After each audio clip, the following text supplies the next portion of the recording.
بسم اللہ الرحمن الرحیم، اللہ کے نام سے شروع جو بڑا مہربان نہایت رحم والا ہے۔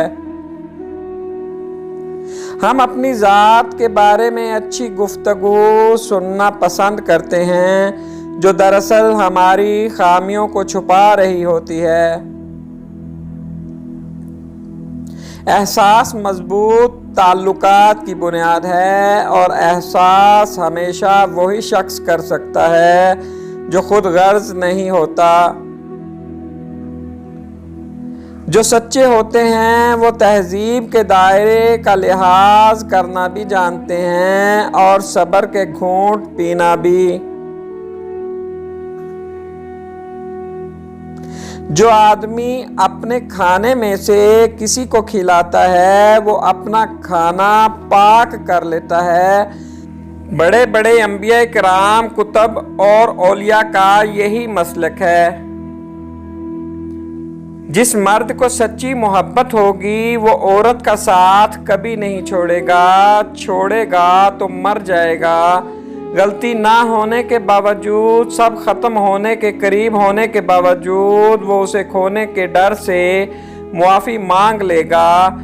یہی سچی محبت کی علامت ہے۔ ایسا مرد ہیرا ہے اور ایسی عورت خوش نصیب ہے۔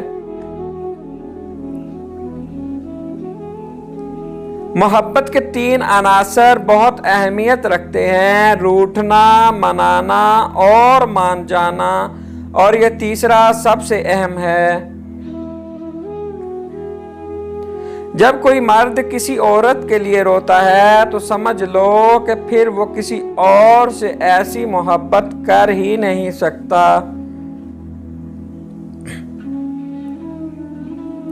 اپنے آپ کو ماضی کا قیدی نہ بناؤ، وہ زندگی کا سبق تھا، کوئی عمر بھر کی سزا نہیں۔ حسد کا جذبہ احساس کمتری سے پیدا ہوتا ہے۔ جو شخص اپنے آپ کو گھٹیا سمجھتا ہے وہ دوسروں سے جلتا ہے۔ ایک غیبی اصول یہ بھی ہے کہ جو تقسیم کرو گے اسی کی تمہارے پاس فراوانی ہو جائے گی، پھر وہ دولت ہو، علم ہو، محبت ہو یا آسانیاں۔ عورت کو محبت کم دو گے تو وہ سمجھوتا کر لے گی، لیکن عزت نہیں دو گے تو وہ اندر سے مر جائے گی۔ پھر لاکھ کوشش بھی کر لو وہ دل تک پہنچنے نہیں دے گی۔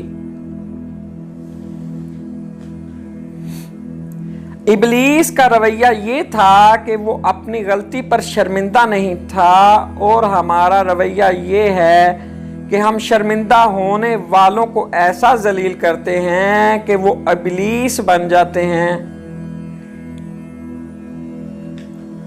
اچھے وقت کی ایک خامی ہے کہ جلد ختم ہو جاتا ہے، اور برے وقت کی ایک خوبی ہے کہ ہمیشہ نہیں رہتا۔ دکھوں کا کوئی پیمانہ نہیں ہوتا کہ ماپ لیں کون سا دکھ بڑا ہے کون سا چھوٹا۔ ہر دکھ کی اپنی جگہ ہوتی ہے، اور ہر شخص کو اپنا دکھ زمین و آسمان سے بھی بڑا لگتا ہے۔ کچھ لوگ اپنا وقت اچھا گزارنے کی خاطر دوسروں کی زندگیاں برباد کر دیتے ہیں۔ ہر مانگ کر حاصل کی جانے والی چیز احسان کے تحت ہوتی ہے، احساس کے تحت نہیں، پھر چاہے وہ پیسہ ہو یا محبت۔